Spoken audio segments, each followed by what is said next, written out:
నమస్తే.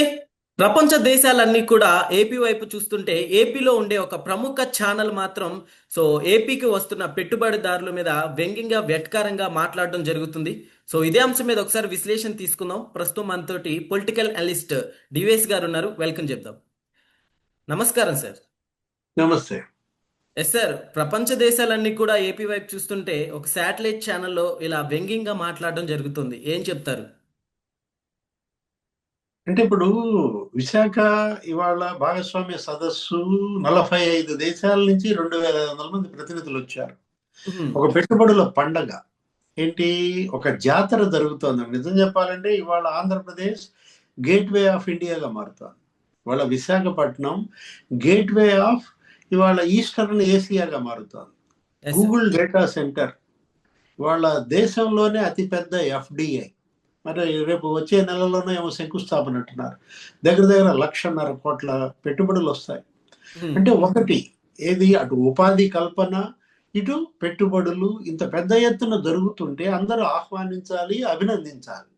Yes sir. అట్లాంటిది ఈ వ్యంగ్యాలు లేకపోతే వెటకారాలు, క్రెడిట్ చోరీ అని, ఉహుం. ఇది మేమే తెచ్చాం, గూగుల్ డేటా సెంటర్ మేమే తెచ్చామంటారు, లేకపోతే రెనో పవర్ మేమే తెచ్చామంటారు.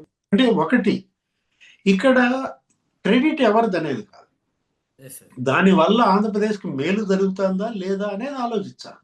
ఉహుం. జగన్మోహన్ రెడ్డి, ఆయనకి ప్రజలు అవకాశం ఇచ్చారు. 5 ఏళ్ళు ఆయన్ని ముఖ్యమంత్రిగా పెట్టారు. ఆయనకి 32 మంది ఎంపీలను ఇచ్చారు, అటు ఉహుం. రాజ్యసభ కానీ ఇటు లోక్సభ కానీ. మరి చంద్రబాబుకి అవకాశం ఇచ్చారు.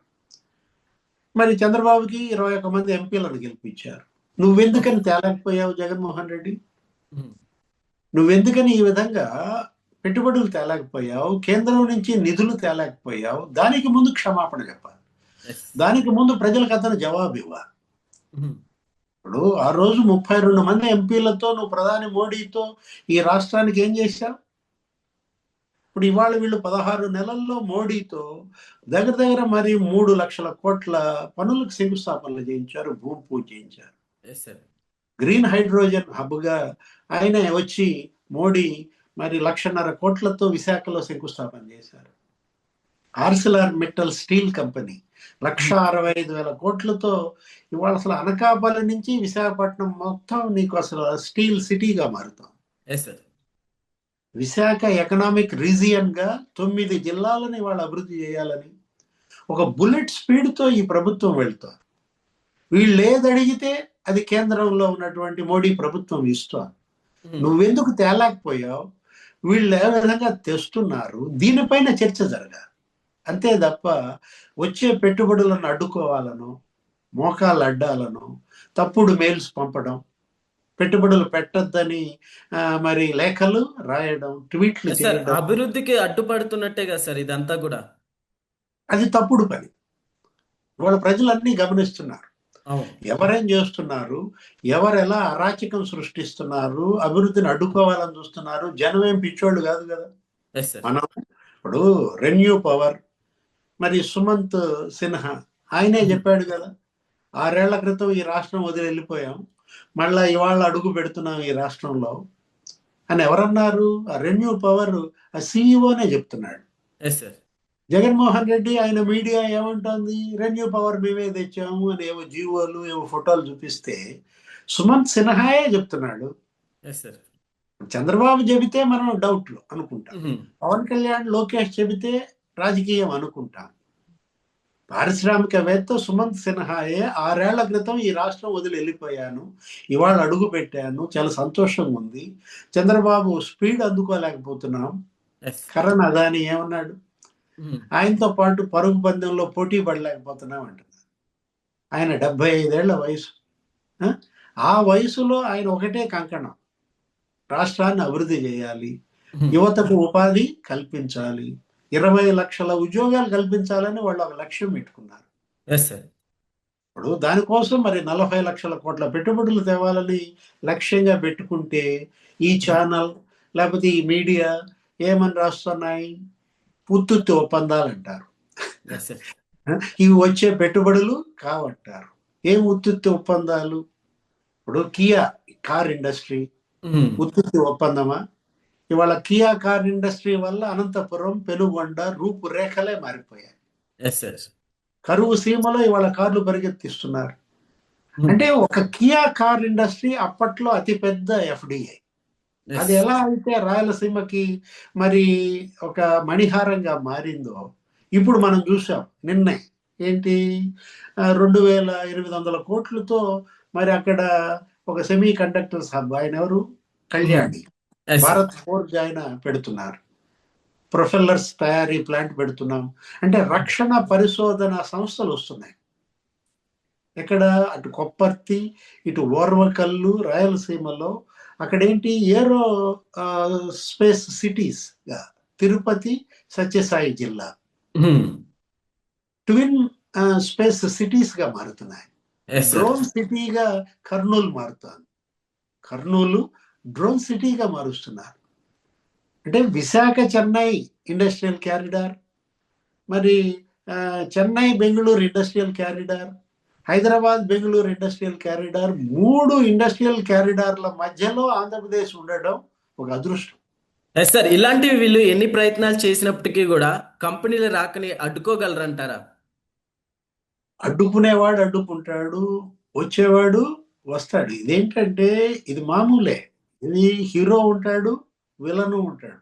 Yes sir. ప్రతి సినిమాలో హీరో ఉంటాడు, విలన్ ఉంటాడు, వాళ్ళ మధ్య ఫైటే. అదే కదా సినిమా. ఇప్పుడు ఆ సినిమా అంతా ఆంధ్రప్రదేశ్ లో కనపడుతుంది అనమాట. ఒక రకంగా చూడాలంటే ఇప్పుడు ఎవరెంత పెట్టుబడి ఏ విధంగా అడ్డుకోవాలని చూసినా వచ్చే ఈ వరద ఆగదనమాట. ఇప్పుడు అరచేత్తో అడ్డుపెట్టి సూర్యోదయాన్ని ఆపుతావా? లేదు. ఇప్పుడు తుఫానుకి ఎదురెళ్తావా? ఏం జరుగుద్ది? తుఫానుకి ఎదురెళ్తే ఏం జరుగుద్ది?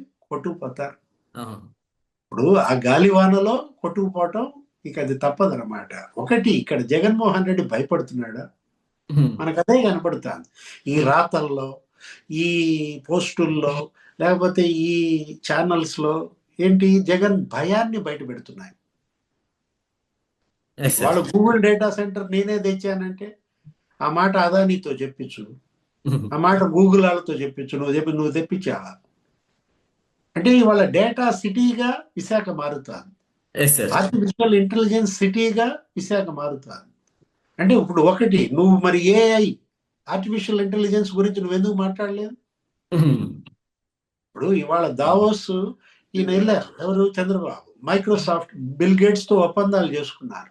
అమరావతి ఇవాళ క్వాంటమ్ వ్యాలీ బ్రహ్మాండంగా అక్కడ రేపు ఫిబ్రవరిలో, జనవరిలో అది రెడీ అయిపోతుంది. అమరావతి ఇవాళ రాజధాని నిర్మాణం శరవేగంగా జరుగుతుంది. 1,00,000 కోట్లతో ఇవాళ క్యాపిటల్ కన్స్ట్రక్షన్ జరుగుతుంది. పోలవరం పూర్తి చేస్తున్నారు. పోలవరం ఇవాళ 13,000 కోట్లు ఇవాళ ఆల్రెడీ 13 నెలల్లో ఖర్చు పెట్టి చేస్తున్నారు. విశాఖ స్టీల్ ప్లాంట్ కి 13,000 కోట్లు తెచ్చారు. మరి నువ్వెందుకు తేలేకపోయావు? ఈ అభివృద్ధిని తట్టుకోలేక ఇలాంటి ప్రచారాలు చేస్తున్నారంటారా సార్? అంటే భయం. ఇక మాకు భవిష్యత్తు లేదు అనే భయంతో చేస్తున్నటువంటి దుష్ప్రచారం. ఈ విధంగా పెట్టుబడులు వస్తే, ఈ విధంగా యువతకి ఉపాధి కల్పిస్తే, చంద్రబాబును గనక అడ్డుకోకపోతే ఇక మేము ఊడ్చుకుపోతాం, మేము ఇక కొట్టుకుపోతామన్న భయం కనపడుతోంది. ఆ భయంతోనే వీళ్ళు ఈ విధమైనటువంటి అరాచకాలకి పాల్పడుతున్నారు. భయపడేవాడు ఓడిపోతాడు, ధైర్యవంతుడే గెలుస్తాడు తప్ప భయం అనేది మన తొలి ఓటమిగా చూడాలి. జగన్మోహన్ రెడ్డి తన ఓటమిని అంగీకరించాడు అనమాట. రాబోయే ఎన్నికల్లో కూడా నేను ఓడిపోతాను అనే. అతను అసెంబ్లీకి పోవటం లేదు, ఎప్పుడో ప్రెస్ మీట్ పెట్టి ఏదేదో మాట్లాడుతూ ఉంటాడు. ఇవాళ అతను ఒక క్లోజ్డ్ చాప్టర్, ఏంటి, ఒక ముగిసిన అధ్యాయం అనమాట. Yes sir. సో ఎలా చూడొచ్చు సార్, ఇప్పటికే పెట్టుబడిదారులు ఈ విధంగా నిజంగా ఒక ప్రభంజనం లాగా వస్తున్నాయి. నెక్స్ట్ ఏపీ దిశ ఎలా ఉండబోతుంది? ఇప్పుడు ఈరోజు తాజా అంశం బ్రూక్ షీల్డ్ వస్తుంది. 1,13,000 కోట్లతో ఇవాళ బ్రూక్ షీల్డ్ కంపెనీ వస్తుందంటే అటు రెన్యూవబుల్ ఎనర్జీ క్లస్టర్ గా ఇవాళ కర్నూలు, కడప, లేకపోతే ఏరోస్పేస్ డిఫెన్స్ క్లస్టర్ గా అటు తిరుపతి, సత్యసాయి జిల్లాలు, ఇటు కంప్రెస్డ్ బయోగ్యాస్ ప్లాంట్స్ ఏంటి ప్రకాశం జిల్లాలో, నెల్లూరులో డైవర్సిఫైడ్ క్లస్టర్ గా, అటు గుంటూరు, కృష్ణ, ఈ 2 ఇవాళ క్యాపిటల్ రాజధాని నిర్మాణం, లేకపోతే క్వాంటమ్ వ్యాలీ, అటు గోదావరి జిల్లాలు ఆక్వా క్లస్టర్గా, ఇప్పుడు ఉత్తరాంధ్ర ఎస్ సార్. స్టీల్ సిటీగా. ఏది ఇవాళ ట్విన్ సిటీస్, అటు అనకాపల్లిలో ఆర్సిలార్ మెటల్ స్టీల్ కంపెనీ, ఇటు విశాఖపట్నంలో స్టీల్ కంపెనీ. ఎస్. అటు ఏఐ హబ్గా ఇవాళ విశాఖపట్నం, అటు భోగాపురం ఎయిర్పోర్ట్ రెడీ అయిపోతారు. రేపు భోగాపురం ఎయిర్పోర్ట్ ప్రారంభోత్సవానికి ప్రధాని మోడీ వస్తారు, ఎప్పుడు జనవరిలో. అంటే ఎస్ సార్. ఉత్తరాంధ్ర ఇవాళ ఏంటి, ఇవాళ గేట్వేగా మారుతోంది. ఇవాళ కాలిఫోర్నియా ఆఫ్ ఇండియా అంటున్నారు. ఏది ఇప్పుడు ఒకటి ఇక్కడ మనం చూడాల్సింది trust, yes. Trade, technology. 3T formula. ఏంటి 3T formula? 3T trade, trade, trust, technology అన్నమాట. ఈ మూడిట్లో కూడా ట్రస్ట్ ఇది ముఖ్యం. ట్రస్ట్ అంటే నమ్మకం, ఎస్ సార్. ఈ రాష్ట్రం పైన నమ్మకం, ఈ నాయకత్వం పైన నమ్మకం. చంద్రబాబు అనే నమ్మకం ఇవాళ ఈ పెట్టుబడులు, ఈ ఇన్వెస్ట్మెంట్స్, ఈ పరిశ్రమలు, కేంద్రం నుంచి నిధులు, ఏదైనా ఇదొక సువర్ణాధ్యాయంగా చూడాలి, ఇదొక గేమ్ చేంజర్గా చూడాలి. ఇక ఆంధ్రప్రదేశ్ అద్భుత ప్రదేశ్ అవుదా? Okay. Okay sir, thank you.